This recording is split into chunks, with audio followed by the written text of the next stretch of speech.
V bistvu nekako se zdaj nahajamo na delovišču, kjer bi naj nastala božična vas, oziroma že kar nekaj zametkov tega se kaže. Seveda pa tista pravi učinek te božične vasi bo takrat, ko bodo izpostavljeni tudi izdelki naših obeh šol, se pravi osnovne šole Duplek in pa osnovne šole Korena.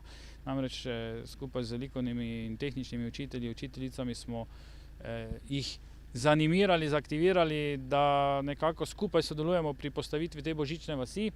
Res pa je, da pravzaprav že od začetka decembra, se pravi prvi vikend v decembru, smo odprli tudi drsališče.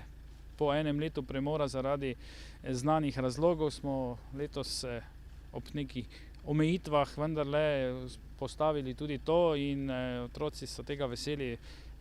Popoldanskem času in pa med tednom oziroma med vikendom je precej zanimanja za to, tako da naši otroci lahko drsajo zastonj.